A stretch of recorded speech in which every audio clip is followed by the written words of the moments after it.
बिस्मिल्लाहिर्रहमानिर्रहीम। एक्सरसाइज 3.2 हम शुरू कर रहे हैं। क्वेश्चन नंबर 1 है जहाँ पर आपने अननोन वैल्यूज यानी एक्स वाई और सी मालूम करनी है। अब यहाँ पर अगर आप देखेंगे तो लिखा हुआ है इफ़ पॉसिबल, और दूसरा रीज़न भी आपने लिखना है कि क्यों पॉसिबल नहीं है। अगर तो कोई ऐसी इक्वेशन है जिसमें आप एक्स या वाई नहीं निकाल सकते। और इन क्वेश्चंस में आप अगर गौर करेंगे एक ही लॉजिक चलेगी और वो है इक्वल मैट्रिसेस की लॉजिक। अब इक्वल मैट्रिसेस की लॉजिक क्यों लगेगी, उसके लिए अगर आप थोड़ा सा रिव्यू करें और देखें तो ये मैट्रिक्स इक्वेशन लिखी हुई है। इस तरह की इक्वेशन जिसमें मैट्रिसेस आती हैं हम मैट्रिक्स इक्वेशन कहते हैं। और हमेशा इक्वल मैट्रिसेस में दो बातें होती हैं। एक तो इक्वल मैट्रिसेस में ऑर्डर और दूसरा कोरस्पॉन्डिंग एंट्रीज जो हैं वो हमेशा बराबर होती हैं, इक्वल होती हैं या सेम होती हैं। अब सबसे पहले जो गिवन मैट्रिसेस हैं दोनों साइडों पर उनको ऑर्डर देख लेते हैं। तो इस वाली मैट्रिक्स से ऑर्डर है 1/2 और इस दूसरी मैट्रिक्स से ऑर्डर भी 1/2 है, यानी इन दोनों का ऑर्डर सेम है। तो ये इक्वल मैट्रिसेस की पहली कंडीशन होगी। अब दूसरी कंडीशन पर चलें और कोरस्पॉन्डिंग एंट्रीज़ को इक्वेट करते हैं। तो कोरस्पॉन्डिंग एंट्रीज़ में ये एक्स वाली एंट्री जो है फर्स्ट रो फर्स्ट कॉलम की है और ये वाला 2 जो है ये भी फर्स्ट रो फर्स्ट कॉलम का है। तो अगर हम इनका यहाँ पर ऑर्डर लिखते हैं और इक्वेट करते हैं तो आपके पास इस जगह से x = 2 आ जाएगा और y की वैल्यू 9 आ जाएगी। इस तरह जो है वो आपके ये अननोन वैल्यू निकल आती है। अब नेक्स्ट क्वेश्चन पर चलते हैं और देखते हैं कि वहाँ पर क्या लिखा हुआ है। अब क्वेश्चन नंबर 1 का पार्ट बी है और एक्सरसाइज 3.2 ही चल रही थी। इसमें भी इक्वल्स हुए, हम इनकी ऑर्डर्स को देखते हैं। तो यहाँ पर आपको नज़र आएगा कि इनका ऑर्डर जो है वो सेम ही है, लेकिन अगर आप कॉरस्पॉन्डिंग एंट्रीज देखते हैं तो ये वाली entry first row first column में, ये फर्स्ट रो फर्स्ट कॉलम में ही है, लेकिन ये दोनों बराबर नहीं है। यहाँ पर 6 था तो इधर भी 6 होना चाहिए था। और यहाँ पर एंट्रीज में लिख रहा हूँ कॉरस्पॉन्डिंग पूरा नहीं, लेकिन एंट्रीज सेम नहीं है, जिसकी वजह से आप एक्स निकालना या अननोन निकालना पॉसिबल नहीं होगा। आप इस बात को ऐसे लिखेंगे, here we cannot find x because corresponding entries are not same। और इससे आगे फिर हम चलेंगे अगले पार्ट में, देखते हैं कि क्या करना है। ये अब एक्सरसाइज 3.2 क्वेश्चन नंबर 1 का पार्ट सी है और इसमें भी हम उसी तरीके से पहले तो ऑर्डर देखेंगे। ये वाला जो मैट्रिक्स है 2 रोज़ हैं और एक कॉलम है, इसका ऑर्डर है 2/1 और इस मैट्रिक्स का ऑर्डर है 1/2। तो यहाँ पर ये पहली ही बात सेटिस्फाई नहीं हो रही क्योंकि इसका ऑर्डर सेम नहीं है। अगर ऑर्डर सेम होता तो फिर हम कॉरस्पॉन्डिंग एंट्रीज की तरफ जाते। तो यहाँ पर भी लिख देंगे here we can not find x or y because order of given matrices is not same। और ये वाला पार्ट भी आपका हो गया। अब नेक्स्ट पार्ट की तरफ चलते हैं और इसका ऑर्डर एनालिसिस करते हैं। इसका ऑर्डर है 2/2 और इसके साथ जो मैट्रिक्स है उसका ऑर्डर है 2/2। और अब अगर आप ये क्वेश्चन देखें तो आपको यहाँ पर एक चीज़ नज़र आएगी कि इनकी कोरस्पॉन्डिंग एंट्रीज ऐसे तो आपको इक्वल नहीं लग रही। अब ये जो है ये ओपन है, यानी 2x = 8 है, इसे आप इक्वेट कर सकते हैं, इतना बड़ा इशू नहीं है। 3y को 6 के बराबर, 4z को 32 के बराबर। देखिए ये -10 और ये 10 ये भी सेम होना चाहिए था। अब इसको हम थोड़ा सा और सिंप्लीफाई, एक स्टेप और अगर कर लेना इस क्वेश्चन में, तो फिर क्लैरिटी आ जाएगी। यानी बाहर आपको ये नेगेटिव साइड नज़र आ रहा होगा।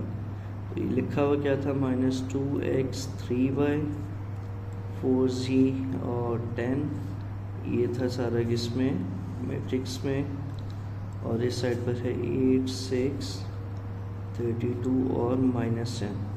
अब अगर हम एक स्टेप कर लें और ये नेगेटिव को अंदर इनकॉर्पोरेट कर लें, तो ये आ जाएगा -2x -3y -4z और -10।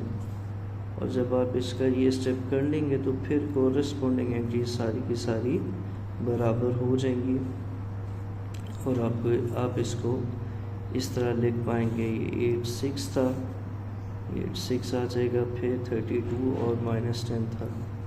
अब इसकी कोरस्पॉन्डिंग एंट्रीज इक्वेट करें तो -2x बराबर आ जाएगा 8 के, यहाँ से x की वैल्यू -2 को जब आप नीचे डिवाइड करेंगे तो ये -4 आ जाता है। फिर इसी तरह सेकेंड एंट्री -3y है और 6 है, इसे भी -3 को जब डिवाइड करेंगे तो -2 आ जाएगा। और बिल्कुल इसी तरह से -4z = 32 है, और z = 32/-4, यानी z = -8 आ जाएगा। और इस तरह ये आपकी तीनों अननोन वैल्यूज़ निकल आएंगी जो कि आपको मालूम नहीं थी। एक ये x की वैल्यू है, दूसरी y की वैल्यू है, और तीसरा z की वैल्यू है। यहाँ पे नेक्स्ट क्वेश्चन है, question number exercise 3.2, question number 1 का पार्ट ई। यहाँ पर भी इक्वेशन है और बिल्कुल मामूली सी टेक्निकल हो गई है पहले से, तो हम इसे इम्पोर्टेंट में लिख लेते हैं। तो इसकी कॉरस्पॉन्डिंग एंट्रीज x और 3 ये ओपन है, ये तीनों ओपन है, ये ना भी चेक करें तो चलेगा, और ये 6 6 के बराबर है। इसकी वजह से इनकी कॉरस्पॉन्डिंग एंट्री सेम हो जाएंगी, और इसका ऑर्डर तो वैसे ही नज़र आ रहा है कि वो बराबर है, यानी ऑर्डर और एंट्रीज़ की दोनों कंडीशंस इसमें सेटिस्फाई हो रही हैं। अब हम क्या करेंगे, अब हम ये क्वेश्चन दोबारा लिखेंगे क्योंकि हम अब सॉल्यूशन कर रहे हैं। तो सॉल्यूशन में यहाँ x आ जाएगा, यहाँ -2y, यहाँ 6 आ जाएगा, यहाँ पर x + y आएगा, इस साइड पर ये 3 आ जाता है, -6 फिर 6 और फिर z। अब फिर कॉरस्पॉन्डिंग एंट्रीज बराबर करें तो यहाँ से x = 3 आ जाएगा पहली एंट्री के बराबर, और फिर -2y = -6 आएगा, यहाँ से y की वैल्यू आती है -2 डिवाइड कर दें तो 3 के बराबर। और बिल्कुल इसी तरह 6 6 के बराबर है, वो लिखने की ज़रूरत नहीं है, लेकिन last entry x + y = z आएगी। इसमें आपने पिछली दोनों वैल्यूज़ x और y की पुट कर देनी है। x की वैल्यू पहले 3 आ चुकी है और y की वैल्यू भी 3 आ चुकी है। अगर x और y की वैल्यू 3 पुट करें तो z आ जाएगा 3 + 3 दैट इज़ 6, और ये आपका जो है वो रिक्वायर्ड आंसर आएगा। अननोन वैल्यूज़ आ जाएंगी, ये x की वैल्यू आ गई, ये y की आ गई, और ये वाली z की आ गई। क्वेश्चन नंबर 1 का पार्ट f चल रहा है, हमारे क्वेश्चन नंबर 1 ही चल रहा है, उसी के पार्ट्स कर रहे हैं। इसका भी ऑर्डर एनालिसिस करें तो ये 3 रोज़ 1 कॉलम है, 3/1 ऑर्डर है, और ये 3 रोज़ और 2 कॉलम्स हैं। अब अगर आप कंडीशन देखें तो ये ऑर्डर वाली सेटिस्फाई नहीं हो रही। जब ऑर्डर सेम नहीं है तो इक्वल मैट्रिसेस में से अननोन वैल्यूज़ नहीं निकाली जा सकती। तो आप यहाँ पर लिख देंगे here we cannot find x because order of matrices is not same. अब यहीं से आगे चलते हैं और क्वेश्चन नंबर 1 का पार्ट जी देख लेते हैं। ये दोनों मैट्रिसेस दी हुई हैं, पहली वाली का ऑर्डर एक ये लाइन एक ये लाइन, तो ये 2/1 बनता है, बीच में प्लस है, तो ये पूरी एक मैट्रिक्स एक एंट्री कंसिडर होगी। और इधर चलें तो ये ऊपर वाली 11/1 है, तो ये भी 2/1 ऑर्डर की, यानी ऑर्डर इसका सेम है। और अगर आप एंट्रीज़ को देखें तो दोनों ही ओपन सेंटेंसेस हैं, यानी एंट्रीज़ भी बराबर ही होंगी। और इस क्वेश्चन को आप अप्रोच करेंगे, इसे भी इम्पोर्टेंट कर लेते हैं क्योंकि ये पिछले वाले की निस्बत से थोड़ा सा ज़्यादा टेक्निकल है आसान ही। यहाँ पर जब आप इस इक्वेशन को सॉल्व करते हैं मैट्रिक्स इक्वेशन को, तो ये इम्प्लाई करेगा कि x + y बराबर आता है 11 के, और दूसरी बात जो इम्प्लाई कर रहा है वो है x - y = 1 आता है। ये आपकी इक्वेशन 1 आ गई, यहाँ इक्वेशन नंबर 2 आ गई। अब अगर आप ऐड करें इक्वेशन 1 और 2 को, इक्वेशन 1 और 2 को, तो फिर x और x प्लस होकर 2x आ जाता है, ये y - y कट जाएगा और 11 + 1 12 आ जाएगा। यहाँ से x की वैल्यू 6 आ जाती है।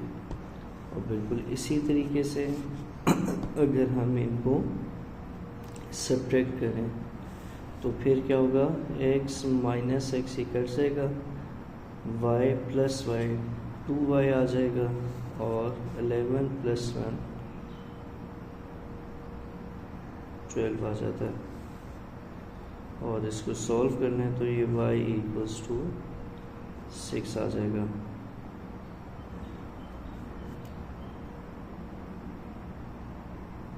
अच्छा, ये ना जल्दी में थोड़ा सा गलत हो गया, ये 11 + 1 नहीं होगा बल्कि 11 - 1 होगा, जो कि 10 के बराबर आता है। और जब आप 10 यहाँ लिख रहे हैं तो ये 10 ÷ 2 होगा, और यहाँ से y की वैल्यू 5 के बराबर आ जाती है।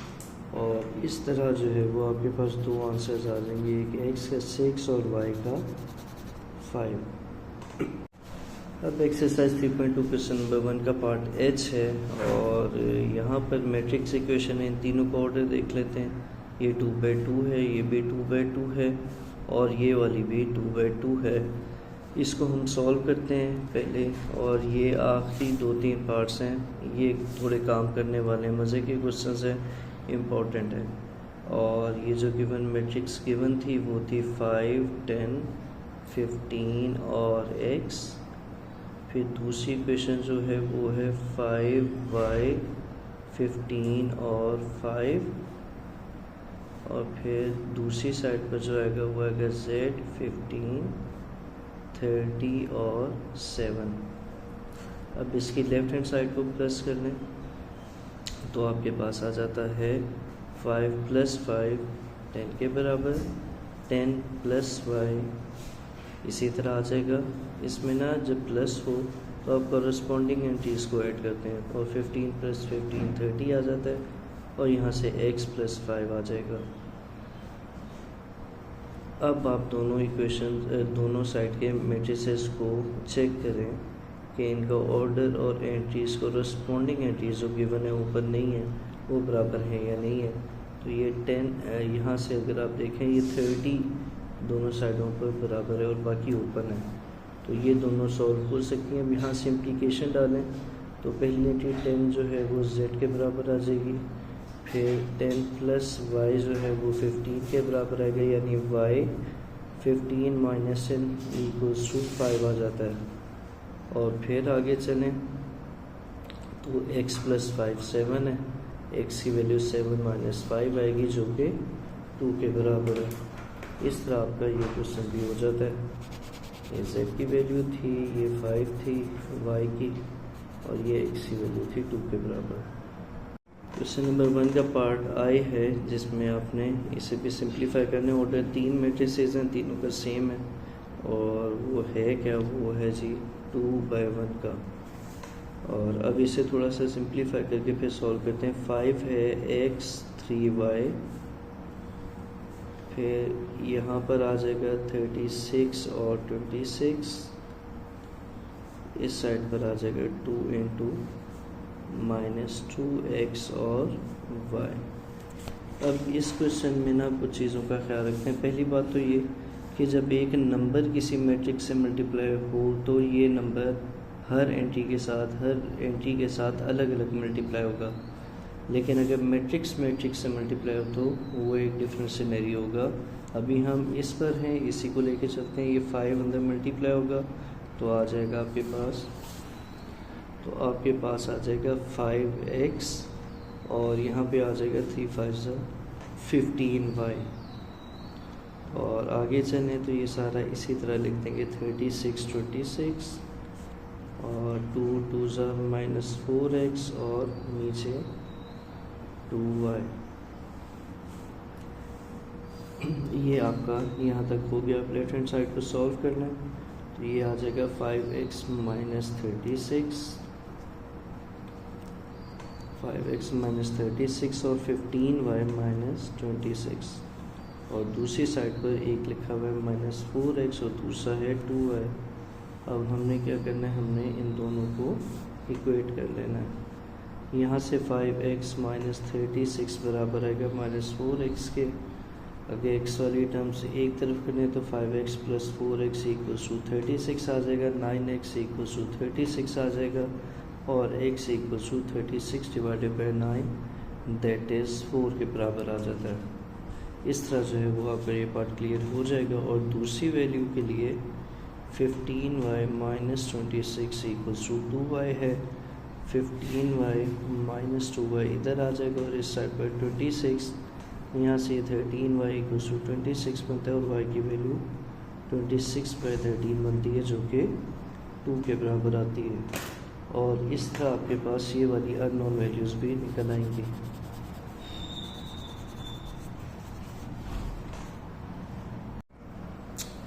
ये इस क्वेश्चन का लास्ट पार्ट है और ये भी सिंपल ही है, कोई बहुत बड़ा इशू नहीं है इसे सॉल्व करना।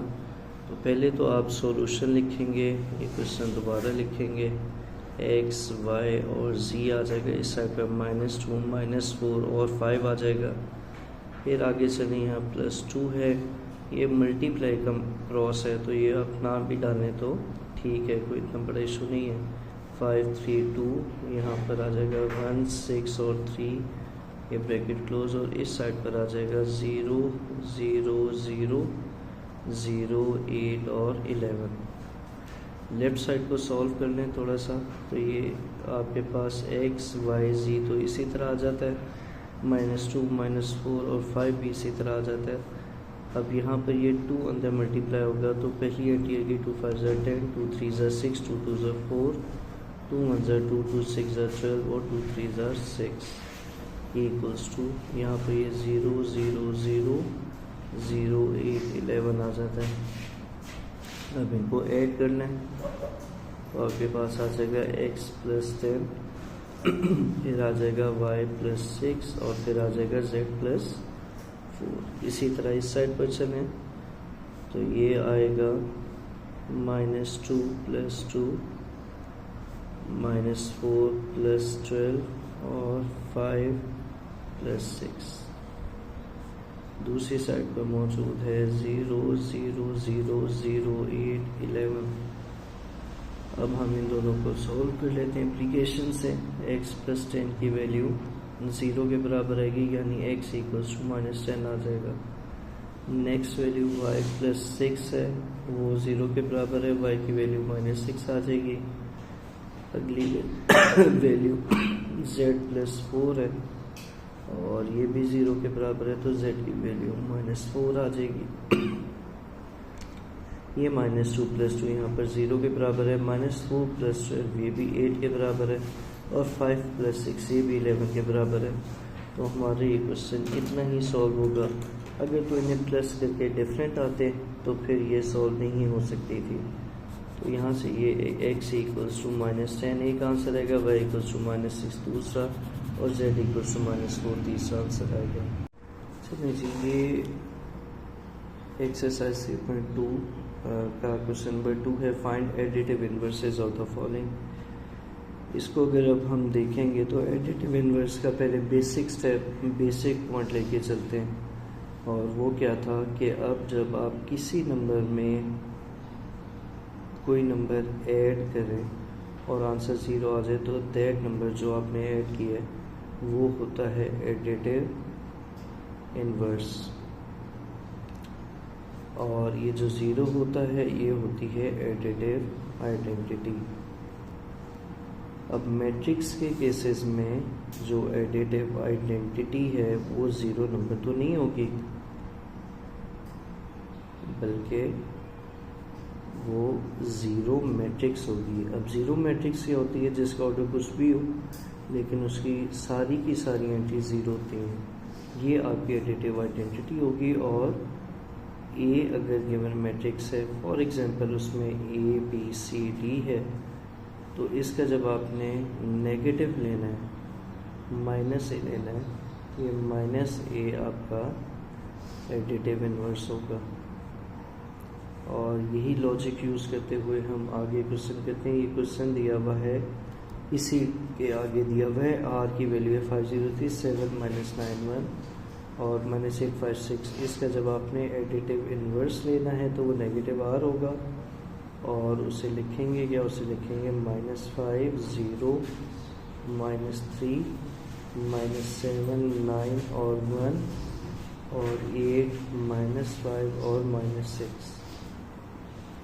इस तरह ये आपका एडिटिव इनवर्स आ जाता है। नेक्स्ट मैट्रिक्स को देख लें तो ये है -s, इसको सॉल्व करेंगे तो -5 की जगह क्या आ जाएगा? +5, 2 की जगह -2, फिर -3, फिर +6 और फिर 9 और -4। तो इस तरह आपका ये बात ये हो जाता है। ये सब हम एडिटिव इनवर्सेस लिख रहे हैं।